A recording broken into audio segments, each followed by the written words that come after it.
Welcome back, guys. Episode 3 of the podcast. I hope everybody enjoyed the first 2 episodes because they'll be out by now. First episode got launched this past week that I'm filming this, so it was huge launch day, but I hope everybody loves it. I feel like I look funny with the hat and the headphones, but it's a bad hair day, so. It's a style. It's a style. You're putting it out there. Yeah. We're going to have to deal with this for now, but I have my lovely manager and best friend Jess on the podcast today. She is the one that gave me my job in music, so I kind of wouldn't have as much experience as I do without her. So I wanted to have her on to talk about music. This episode obviously is going to be about music. Really? I didn't figure that. Yeah, but this episode is definitely going to be, I think, a highlight and another deep dive into getting to know me as a person, because music is my whole entire life. So yeah, we're gonna just deep dive into everything music related, tell you guys some stories, tell you guys our favorite artists, why we got into music. It's gonna be a good episode. I'm excited. We had a little pre-episode drink, and again, somehow got given free shots. I don't know why that happens to me. Every time I go for a drink before an episode, I get given a free shot. So. They were delicious. They were delicious. Shots. Yeah. No, they were so good. So, yeah, we'll start off with, I think, our songs of the week, if we want to do that. I thought that was going to be last, but we can start right off. Oh, yeah, no. Speed rounds always last. Starting off, I think, is going to be like the songs of the week and the quotes of the week. So. Well, I'm excited to share mine. Okay, you go first then. Okay, well, my song of the week is going to be Clara, in parentheses, The Night is Dark by Fred Again. Okay. I've been really into it. I'm not the biggest Fred Again person, but some of his songs really I just vibe to so well. And this is one of them. So we love Fred Again. We do. I would love to see him. That's what I was gonna say. I want to see him so badly. All his pop-ups he's done in New York lately. Mm-hmm. And the fact that I haven't been to one is absurd. But they sell out like this. He drops them the day before, and then they just boom. By the time I hear of it, it's already sold out and already happening. And I'm I can't drive to New York in this time. So no, I can't. We, a 4-hour train, we can't get to Boston from there. But I mean, I love Fred Again, so that's a good choice. Yeah. That's a really good choice. My song of the week is "Feel Your Love" by Burnout. He's a Massachusetts DJ and producer, and he's up for 2 EDMA awards right now. This song has been on repeat for me since it came out in January. I think it's just one of those songs that just gets you, it's just, you don't get sick of it. Yeah. And I really love it. I haven't stopped listening to it. So go take a listen to that. Be sure to vote for him for the EDMA awards that he's up for, which is Up and Coming Remixer and Remake of the Year. But yeah, that's my song choice for the week. It's been stuck in my head. I should have put it on my first episode, but I just was you know what? Honestly, it might be good to throw it on the music one. So yeah, you just played a clip of it for me, and I'm vibing with that. Yeah, too. it's very I feel very old school EDM in the way that it feels like the 2014 era of the Chainsmokers and stuff. Yeah, but it's so good. So I just have not stopped listening to it. I listen to it at least once a day. So we love those songs. We do. So what's your quote of the week? Oh, okay. My quote of the week, it's short, but it's very meaningful to me. Okay. Music is the strongest form of magic by Marilyn Manson. Okay. I just think, for me personally, music is exactly that. Yeah. And it's such a powerful thing that makes me feel alive, especially working in this industry, that this quote just kind of stuck out for me, and I was yes, it might be short, but that describes everything for this kind of episode and what we're talking about. Yep, I think so too. I think that's kind of leads into what my quote is, and I think we both chose it from good that same area of life and that same love for music. And mine is, music comes from a place we don't know, from Chris Martin, the literal love of my life. I love Chris Martin so much. All of you guys know that. So yeah, I don't know, he's obviously the lead singer of Coldplay, but I think music does come from something a higher power and a higher place that we don't know about. We can't, I feel music connects everybody in such a way that it's whoa. We get let into it just enough to connect us all. And experience that same euphoria that Yeah. we feel when we hear our favorite song. Exactly, and we don't know where that comes from, but whatever vibration or whatever frequency that music is at, Gives you the chills, Yup. you know, we love that vibration. yeah, it connects everybody, and that's I don't know, that's why I love it. I was gonna choose like a lyric for this week, but then I saw that quote and I was like, no, I have to do this. Yeah, I like that quote. I do Ours too. play off each other well. I think just so. like us. Yeah, you just know? like us. We play off each other well. Sometimes like we'll force like our other like our big manager. Shout out Mark, we love you. We love Mark. We love Mark. He also has a podcast, Dose Blokes. Go listen to it. Yeah. It's great. I think podcast. they're also on episode 3 right now. Yeah. They're filming it. Yeah. So go take a listen. They just talked about fried pickles in one of the episodes, and we got fried We pickles just had fried before, pickles. So They were you a know. little flimsy though. They were a little flimsy, but I think the sriracha mayo made them. Yes, 100%. We didn't get our ranch. but I the never got the sriracha ranch, mayo no. was a nice touch. I love a good dip. Like if Same. something's gonna flop, it has to have a good dip to save it. So but yeah. So shout out Mark. We love him. We sometimes force him to make us both And work Jeff together. London. And Jeff They London. do it together. Yes, we love It's Jeff awesome. London. Jeff London's great. But yeah, Mark. We force Mark to let us work together because we just bounce off of each other so much. Yeah. So But it comes a lot when we have those big artists that we need 2 of us to work Yeah. together. And because when we have big artists, we have big openers. We have Yeah. a lot of openers, and it helps yeah. to have you there. Yeah, it's just not like sometimes it's not a one person job. No. And I think we'll get into that. But speaking of, what made you want to work in the music industry and why? It kind of came to me. Okay. I was bartending and managing nightclubs when I was very young. I Mhm. was like 18. So let's not talk about that. But the music industry, just like I always worked in nightclubs or event centers like Mhm. we have here at Big Night. And it just made me feel so alive. It made me feel like I was doing something to keep everyone happy. Mhm. And I love that. I Yeah. love making people feel like euphoric. Mm-hmm. So when I was managing nightclubs, like the one I worked in Hawaii, it was a big event center nightclub, kind of like Big Night is, couple floors. And that was kind of my start into all of the nightlife music industry part. That was really where I got my foot in the door. Mm-hmm. And I loved it, but until COVID shut it down, and then I found Big Night. Mm-hmm. And I moved from there to Boston, and I was able to do even more with the music industry. And I was very lucky to get that opportunity. Mm-hmm.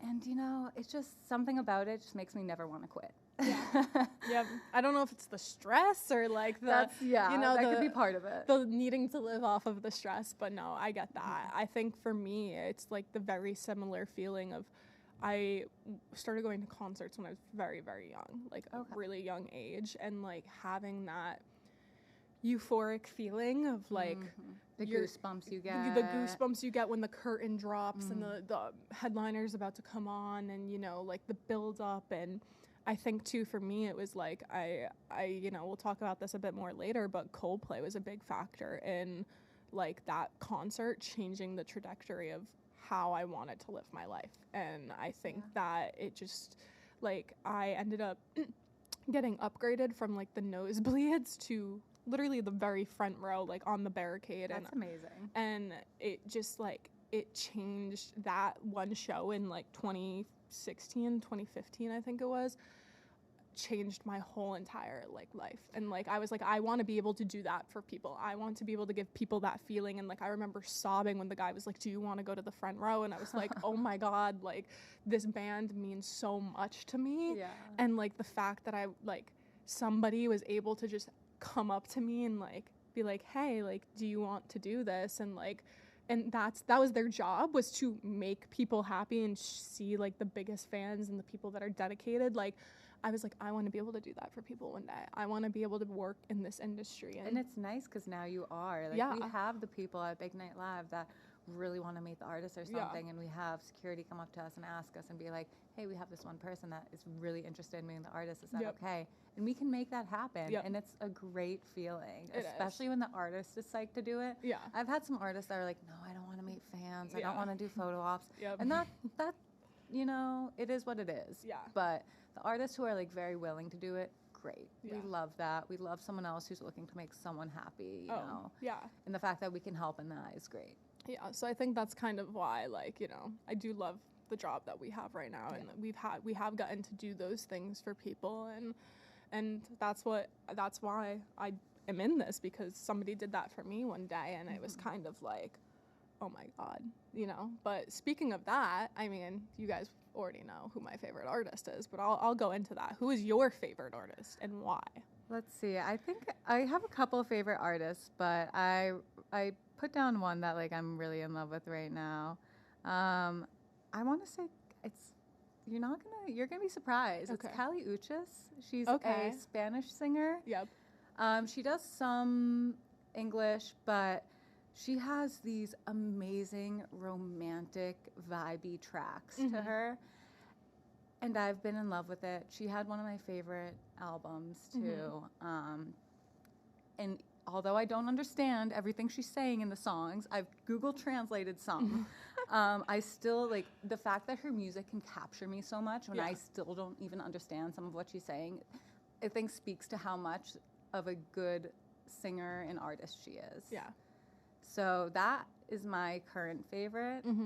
Who's your all-time favorite though? Oh, like since you were man. like really young, like never changed. It's gonna be so embarrassing to admit. No, just say it. Dave Matthews. Okay, it's not embarrassing. It's like a little he's great. He's great. He's like a well-known generational singer, but my dad was really into him, and I think I've been to 17 Dave Matthews concerts with like Oh my my family God. every time too. It's been a wild ride for Dave Matthews, but he's awesome. You know, he's really chill. He has his band. They're all great guys. I've never met them, but like I've seen episodes of their podcast. Like they have been on a podcast before. They've done like interviews before. I've seen all that. They all seem like great guys. And you know, like you and I can kind of tell by now who's faking it and who's not. Oh yeah, like we know immediately. Like this person, no. This person, so great. You know. So they're someone that I've listened to since I was young, and I still continue to listen to this day. And I think that's the longest artist I've listened to. Okay. So that would be my all-time favorite. But Kali Uchis, Kelly is just. let's not forget about her. Okay. She's my favorite right now. Okay, she's great. I really like some stuff by her. Yeah, she's so. awesome. But yeah, Dave Matthews is kind of iconic and a legend, so you can't really. There's some people that absolutely hate him though. Which is like why? Like Literally let's be why? so for real. Like you cannot hate legends in this industry. I'm so sorry. It's just jealousy at that point. Like as much as like I like Taylor Swift. I don't listen to her all the time. I can't hate. You have to have respect for She's her. another one of those artists that aims to make people happy. Like the 22 hat thing. Yeah, like you cannot God. like not respect that. The one she just she was in Sydney, Australia this week, and she, I think the first night of her tour, gave the hat to like some long-term cancer patient who only has like 18 more months to live. Yeah. And like, I mean, come on, this girl is out there making people's dreams come true. As much as you might not like her. You have to admit she's a legend in the She's a good industry. person. She's a good person. She's a legend. Yeah. She's setting a path for women to just dominate the industry. Oh and yeah. We love that. Absolutely. Yeah. And I think, you know, that kind of leads into also, you know, who my favorite artist is and why. I think currently I feel like I go back and forth between the 1975 and Bastille. I feel like you do too. I do too, because like it's just like, you know, one person releases music at one time and then the other person tours at another time and whatever. But they also, both of those artists have also been in my life since I was like 14, 13 years old. Like their peak Tumblr era was also my peak when I started listening to them. So it's not, I mean, look at the hat, guys, Bastille. But it's not like a big like they still stay my current favorite. But all time has been in my life since I was like really young is Coldplay, obviously. I know everybody's gonna be like, oh my God, Coldplay is dad music. Well, you know what? That's how I found them, my dad. So it is dad music, but we both have dad music. We do. But like Paradise was on my dad's iPod, and for some reason that was the only song that was like downloaded and that would work. And so whenever I would like steal my dad's iPod to listen to music, it would only be Paradise.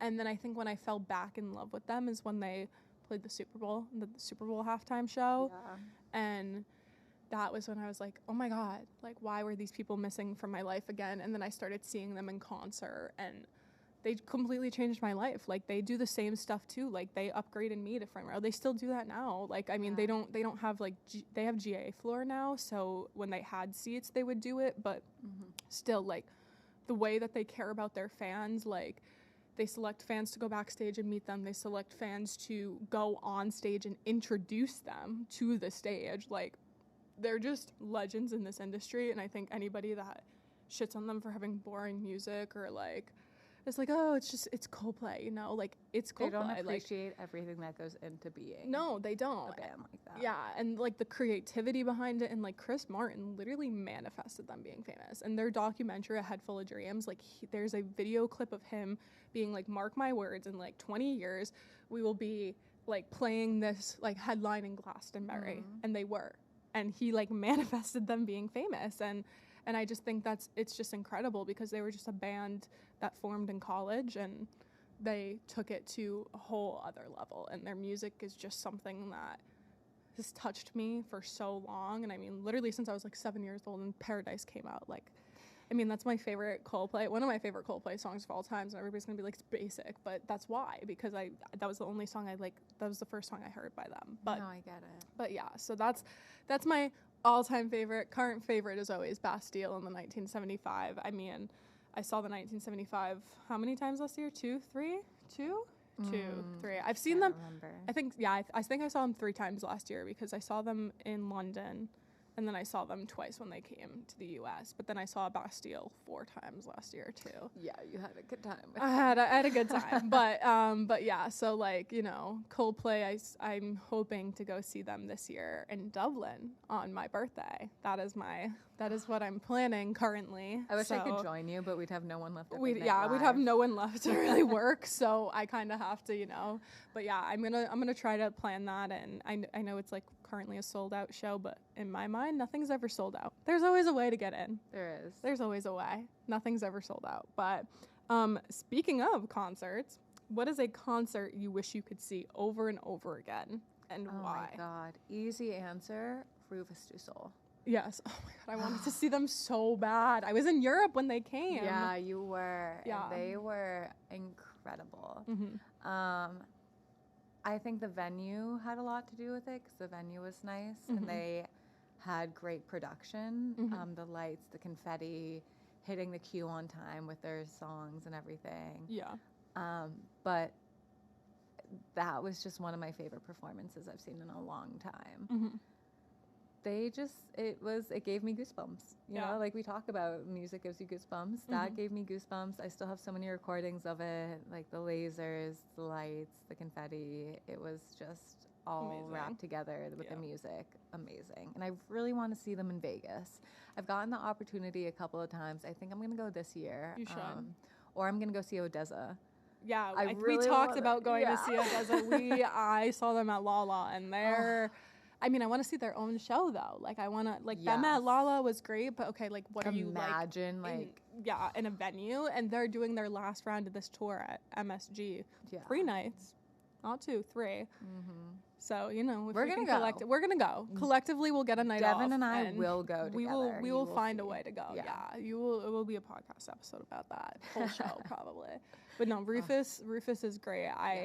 I mean, their Inner Bloom, like Diplo played that at Lala, and I was like vibrating. I was like on a different like planet. I was like, oh my God, like I just love Inner Bloom. It gives me chills, and I think that's one of the greatest songs. Like the fact that they can do that with their music, and so many of their songs are able to like make you feel that way. It's just, you know, they're good artists. What they're putting out is meant to be like for the people. For the people, not just for like to make money. Like or for something like that, you know. I think there are a lot of songs about love. Like I don't know if he writes them. I've heard rumors that he like the writer of the songs writes them like for his wife or his significant other, whoever it is.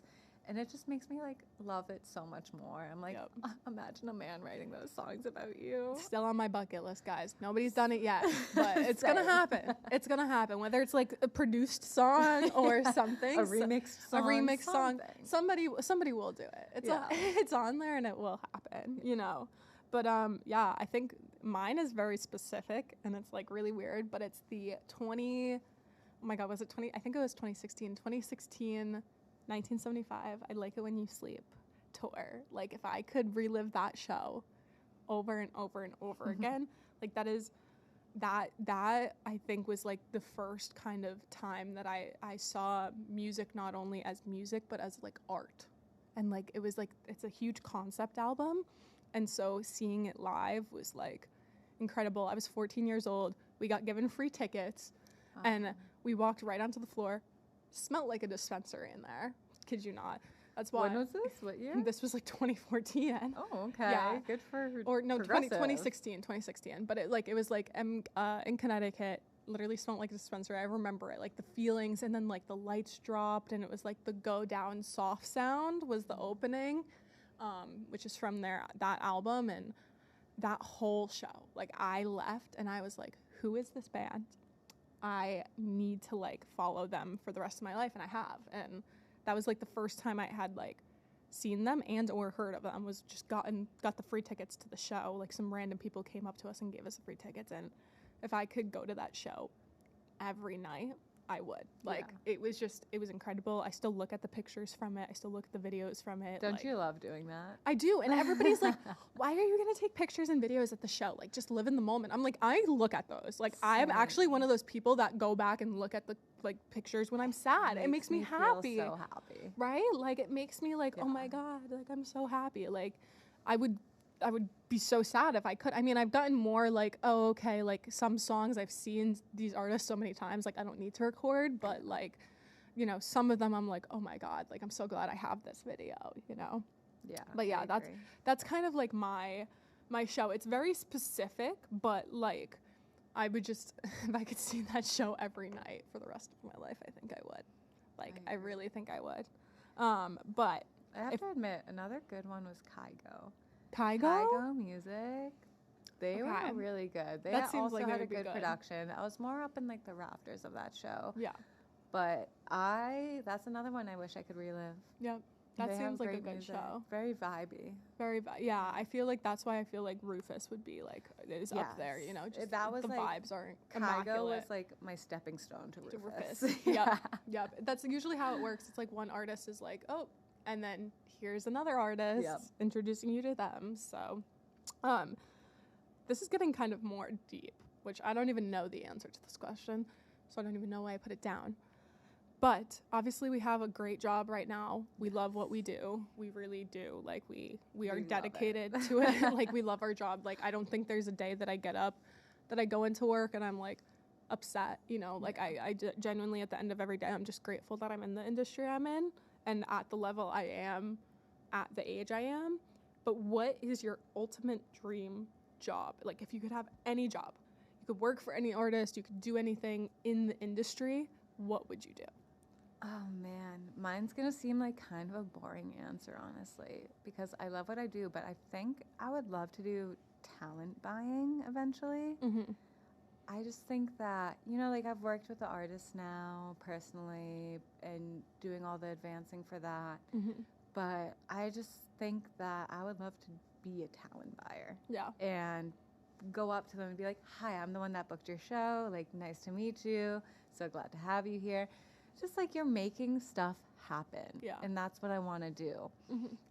Because our job currently is like the step down from that. Yeah. Like, someone made it happen. We're making it happen. Yeah. Should we go? I mean, I didn't even think I went into. So we do artist relations / hospitality is kind of the label of it. So she does more of the like, she's like obviously my manager. So she does more of the email sides of that stuff and like the really like contact between the TM and us, like as the venue until they get to the show. And then I'm usually the day of person, or sometimes she is the day of person too, but usually we're both. Yeah, all depends on when we work. But we're the day of people that buy the rider, set up the riders in the green rooms, put out the lunch, do anything that the tour needs us to do. And get them from their hotel, bring them back to their hotel. Yeah.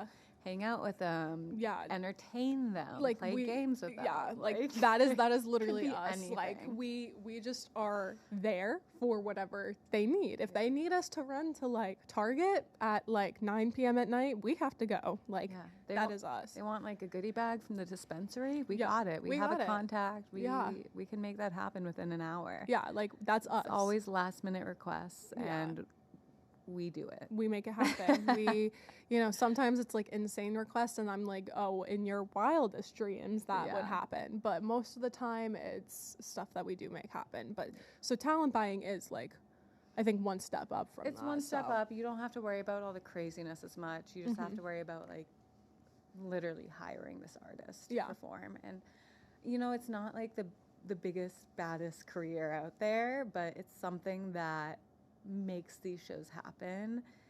And I want to be that person. I want to make these shows happen. Yeah.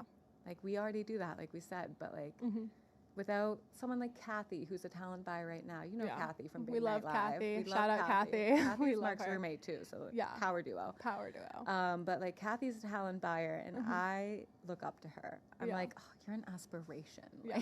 Like you do everything. You reach out to these people. You make sure that they want to come here. And that's honestly what I want to do. I know it seems stressful because there's a lot that can go wrong with it, and there's a lot of fighting back and forth with like money and all that stuff. But I think as far as being in the industry goes, because I want to stay in this industry, I would love to be a talent buyer. I want to do artist relations for as long as I can. Yeah. Like for a while right now, because I'm loving what I'm doing. But I think the step up for me would be talent buyer. buying. But yeah, I think that's a good step up. Yeah. And for people that don't know what that is, that's basically just hiring the artist to come and perform at the venue that night. You're like, hey, this is the contract, this is the deal. Are you in or are you out? And you have to do a lot of negotiating and a lot of like, this might not be for us, but let's try it. You gotta cross your fingers, hope the show sells. And it's a lot of stress, but I do think that you would kind of kill it in that position, and I think that it is a step up, and I could see you definitely going there. Thank you. And doing that. What about you? What's your like end goal, be all? I had an end goal, be all, and now it's kind of changed and gone literally all over the place. So the reason I got into music was because of concerts, and I wanted to be a tour manager for the longest time, and Don't we all? Don't we all? We love tour managing is like one of those things, and it's like you look at it and you're like, oh my God, I want to do that. And then like praise. You're like praise, and then you see the tour managers and the stress that they go through and what they deal with, and then you're like, and how they look like they've aged 40 years. Yeah, and you're like, do I want to do that? And that's kind of like where I think I've been. I love artist relations. I love hospitality. Obviously, bigger venues still have this. They have multiple people that run it, like stadiums. Tours have it. If it's a stadium tour, festivals have it. Like stadium tours, like people that are touring through stadiums will have their own hospitality people. So like, I think part of me has wanted to do hospitality and stuff for tours because I really do like what I do. It's like kind of like a couple steps below or to the side of tour managing because you're still working with the tour manager, you're with the artists all the time, like you become friends with them. Like that is kind of what I would love to do or want to do. Like I think that would be a great other option other than tour managing, because I just don't think that type of stress is for me. Like I thrive off of stress. That's why I'm in the music industry, but I feel like that would literally put me in a grave. Like that would be like, no. At least like you get some wrinkles everywhere on your face. Like I would age 20 years at 21 years old, and I don't love that. No. So, but no, I think it's just changed in the aspect of I really do love doing hospitality, and I love this part of it, and I think I'm really good at it, and I think I could do that on tours.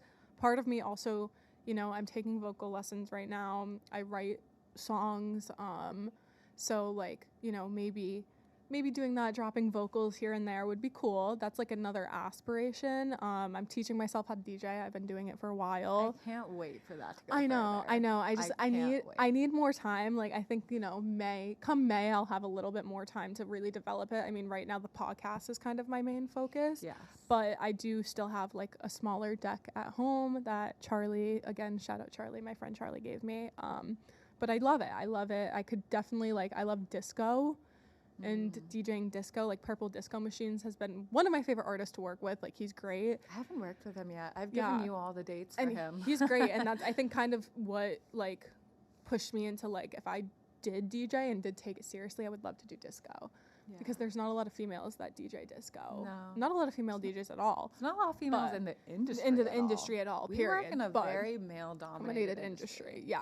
I love having a female tour manager. Yeah, me Can too. we talk about that for a second? I love it. I love whenever a female tour manager comes around, like praise, heads on, praise. Like you know what you're doing. Like, and they're usually young too, which is amazing. And I've never had an old one. I'd love to see the young females breaking into the industry, and that's what I think it's coming to. But that's why I'm like, if I would DJ, I would DJ disco music, and that's kind of I have my vision board, guys. I have my she does. I have my vision board. I have my sets made. She needs to make me one, but she hasn't yet. Yeah, I'm going to. I will. But it's just. I think I definitely love DJing, and it's really fun. And I've always had an ear for music and putting songs together and playlists and track lists. But when I dive full in, I also want to dive like full in. Like if I'm focusing on two things, I want it to be 50% podcast, 50% DJing. I don't want it to be just all podcasts, like 10% DJing. Like, if I'm going to dive in, I want to dive in. But I know how to DJ. I'm continually learning every day and by people I know and stuff. You're good. So, You're good at it. So I would love to continue to do that. So that's kind of why my goals have changed. I think since working here, since working in EDM, since working in nightlife, like, like we do mostly nightlife, mostly DJs. We do have some bands here and there, and day shows. We had string band something last night. Yonder Mountain String Band yesterday. Really? Okay. Yes, that was an interesting one. Honestly, I ended up loving it. Yeah. I ended up loving it. Yeah, that seems like I would love it. One of my favorites that I've worked with here was Fits in the Tantrums. Yeah. I love them. They were great. You can't underestimate the band shows. No, the band shows they're those days where you're running around from like literally getting in at 10 a.m. to probably 2 a.m. Yeah, like you're nonstop, but I think like 15 to 18 hour day. Yeah, but I think those are the most rewarding in a sense because like, like I think too, definitely like, I mean, we always get compliments from the TMs or from the artists or something after the end of those shows or those days, and seeing that is so rewarding because you're like, I know I was running around from like 10 a.m. to like 2 a.m., but it was worth it, So that's kind of why I love band shows, I love EDM, but I do think ever since being in this industry, my perspective of what I've wanted to do has changed so much. And it's ever-changing. I know I do not want to work for metal bands. Oh, yeah. Metal bands is something I can stay away from. They're awesome. They're the kindest people in the world, but very high maintenance. I'm never working for rap. No. I'm not. Rap. Rap is... the stories we probably both have about rap. Oh, yeah. No. Like, you can...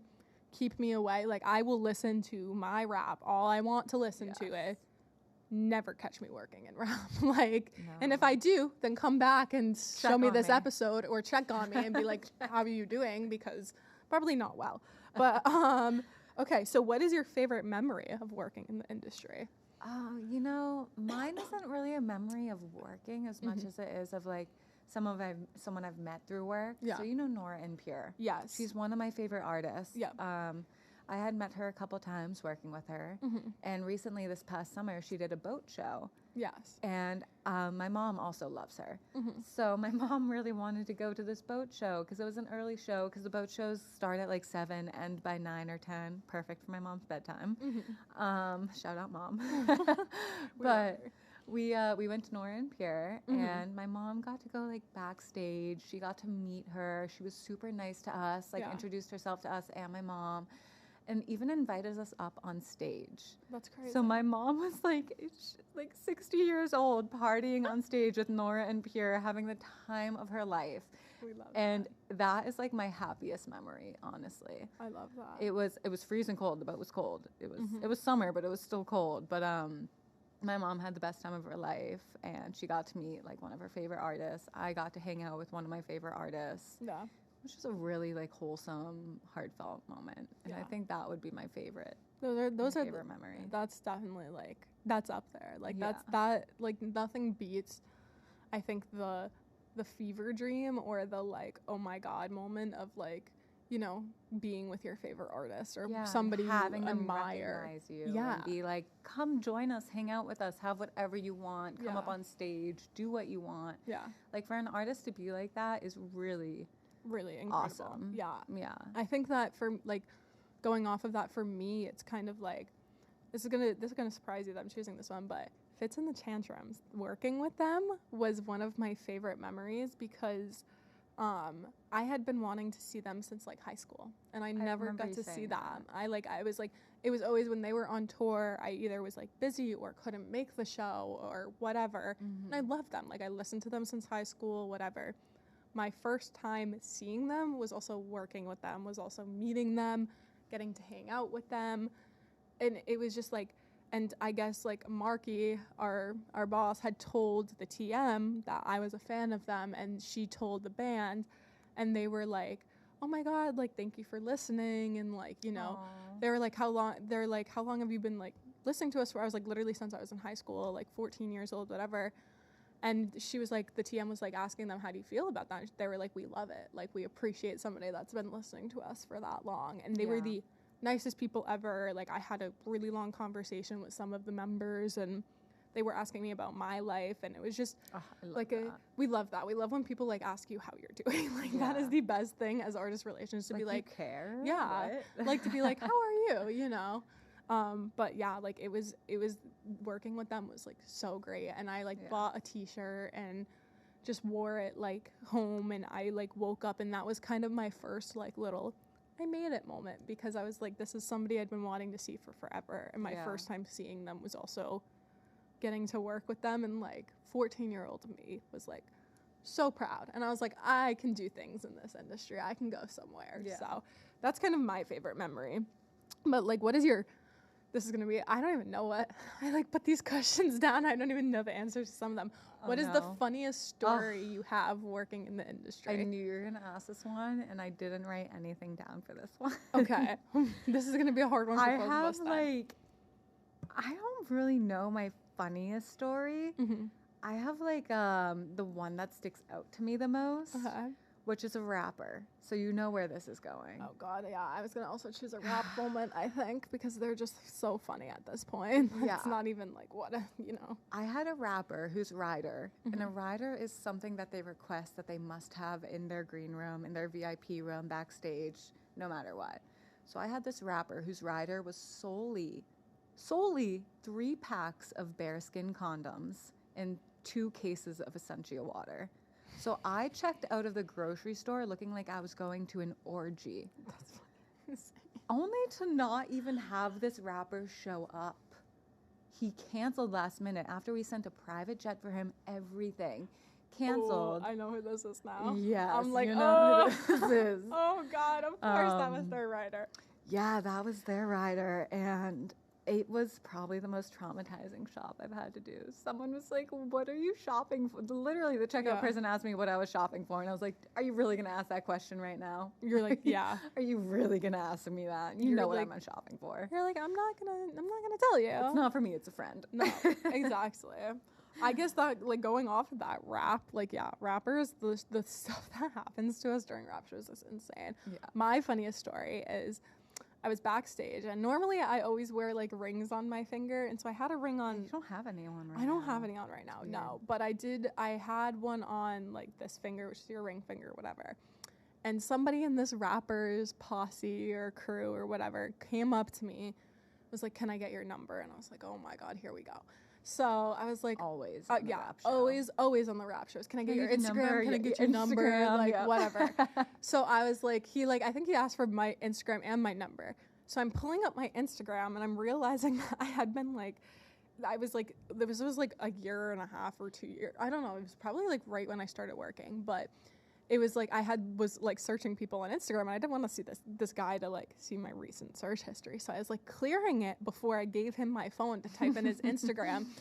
And he was like, what are you doing? Like, who are you clearing? And I was like trying to get this guy off of my back. So I literally made up this whole story, and I was like, oh, that's my boyfriend. Like, I was searching his Instagram, and he was like, why? And I was like, oh, I just like don't trust him. Like, he's been kind of shady recently, whatever. And he's And like, you're making this all up. and out yeah, of the and I'm spot. making this all up on the spot. Like, I was as single as could be, like, you know, like just like literally no boyfriend, but I had a ring on this finger too. So I was like, yeah, this is my promise ring from my boyfriend, like, Oh my God. whatever. So I made up this whole story to tell this guy to get him off of my back, still typed in his Instagram, still started to DM me. And then the whole night was like trying to get all of his other friends to get my Instagram and follow me. And it was just like one of those things where I just like kind of like left backstage at that point and just chilled in the hallway or like Yeah. actually watched the show, because I was like, if I stay back here for 5 more minutes, I'm gonna like scream. But like, yeah, I made up this whole lie about how I had a boyfriend, and he was like being all like sus, and that's why I was looking up his Instagram and all of this.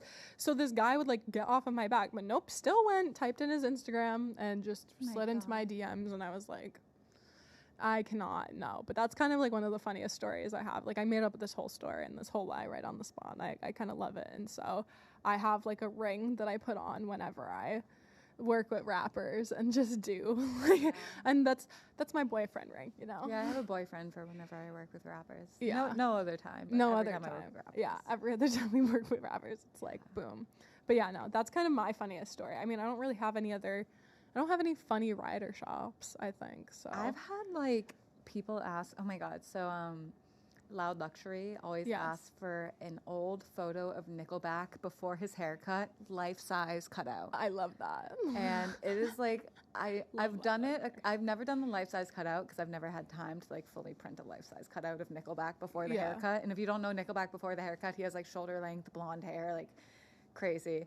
But that's one of the funny things I've been asked for. A hairy coconut. Oh yeah, the You've coconut. gotten a I've hairy done the coconut before. That was for I Party with Matt Yes. Bennett, and Yeah. I loved that. Like, doing the coconut was so fun, and Yeah. but I was so stressed about the coconut. I was like, oh my gosh, like I was like, this is like, what am I gonna get the coconut? Where am I Yeah. gonna get it? It's like the middle of winter here. Yeah. But yeah, I don't know. That I love the stories that we have in the industry. People will I've be like, had a live turtle be on the rider before. I think I also had that rider. I forget who it was for. I ended up getting them like a little baby toy turtle, and I was Yeah. like, I've had lightsabers be on I've there. had baby toys had- be on riders. I've had dog toys be on riders. Yeah, that I've gotten that before. I got a Class A Azul dog toy because I was like, bet I have a dog, you have a dog, we're gonna bond. We'll get this. We're gonna bond. I'm If- gonna get this for If you. but like, to be fair too, like if I started DJing, I would put cat toys on my rider and then take all the cat toys home to my cats. So I think dead. that I would probably do the same thing with Winnie's stuff. I'd be like, we it's need not paid- food. I don't have to pay for it. I'll just take it home and give it to my cats. Yes. So I Yes. think that would be something I would definitely do. There's a lot of funny stories though. Oh no, there is. This industry is just never ending with the stories always and with great. the interesting Yeah. stuff. But Like Timmy Trumpet was wild the other night, dude. oh, I loved you didn't working with warn him. me about how He's- wild he was. He's so fun. I He's love so him. He just funny. takes the Grey Goose and just spits it out Dude, everywhere. He And had I'm Grey like, Goose, champagne, and 1942 on stage with him. Yeah. He was just chugging it and then like punching the air and doing stuff. I was like, you're fighting Yeah. off demons right now, sir. You are fighting off the demons. He was great. Like, I loved it. It was so Yeah. fun though. Like, I love whenever like Steve Aoki does that, where he like pours the champagne in his mouth and then spits it out and like wails it. Harry Styles does that Our too on production tour. guys might not like it that much. No, sorry, yeah, sorry sorry. guys, but I don't love it. it but, looks cool. But we love it. We love so I think it's fun whenever you get to see artists kind of Yeah. use their creativity in that way. and just be but- fully balls of energy. Yeah. It's so incredible to see, Oh yeah. and I don't get how they do it. No, me you neither. know, But 'cause- it's I would be tired if I was on I tour would all be the time. and exhausted. I love my sleep. I don't sleep. The music industry, You don't sleep. It's literally sleep is non-existent. Like, I get home at 4 a.m. and wake up at 10 a.m. and it's like, I get home at like 3 a.m. and wake up at like 7 or Yeah. 8 a.m. because my dogs. So Yeah, like, it's you like- really don't sleep at no, all. your body's off. Like Mhm. it's just one of those things where you're kind of just floating through. You're kind of like, oh, this is cool. I On love to this. the next thing. On to the next. But speaking of creativity, this is like one of the last questions. I we're don't gonna have get any more into. questions on here. Oh my god, I'm scared. This is what is your favorite album of all time? Like, Oh, okay. all-time favorite album, and why? Oh man. If you need a minute to think about it, I can talk about mine. Yeah, because let's I know go with yours first. it's gonna surprise everybody because everybody's gonna think, oh my god, she loves Coldplay. She's gonna choose a Coldplay album. No, it is the 1975s. I Oh, like it when big shock. Big shock. Big shock. I like it when you sleep. For you are so beautiful, yet so unaware of it. I know that title is a mouthful. That's the title? Yeah, it's but I people love call it. that. People call it for short. I like it when you sleep because Yeah. like it's who's gonna be like, oh my god, that whole title like every time. It's a concept album. I literally wrote an essay on it for one of my classes that I had, of it being a concept album.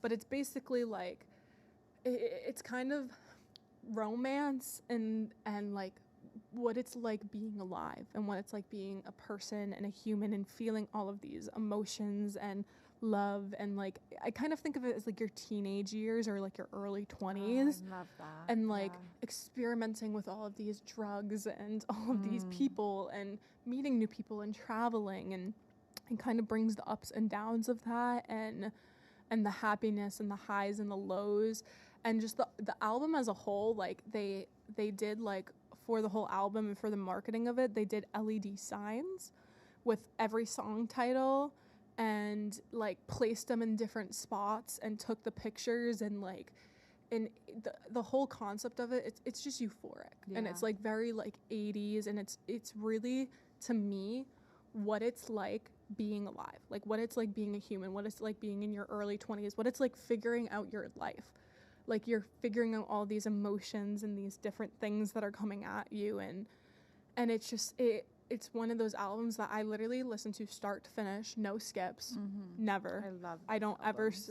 no skips ever. Like, and it's literally like seeing that show live changed my life, but that album has just changed my life, and I feel so connected to it because for the first time it feels like somebody gets it. Like the Yeah. way Maddie Healy and the band wrote and played the instruments and did the musical producing and everything like that for that album was like life in an album. Yeah. So a bit sneeze. Oh my God. Bless you. I'm gonna have to cut that. Maybe No, I'll leave it leave in. it. That was funny. Bless but you. but yeah. So I don't know. That album is just my favorite. It's my favorite album of all time, and it's Okay. just it's You beautiful. kind of made me think of mine when you were like, I don't skip any songs on it. I don't. I yeah. have one like that too. Okay. It's not going to come as a shock to people because it is by one of my favorite artists. It's by Kali Uchis, the Sin Miedo 2020 Okay. album. Okay. It is all in Spanish, Okay. but it is a beautiful, beautiful album. It talks about the moon. It talks about the nighttime. It talks about music and love and getting high and just feeling everything. Yeah.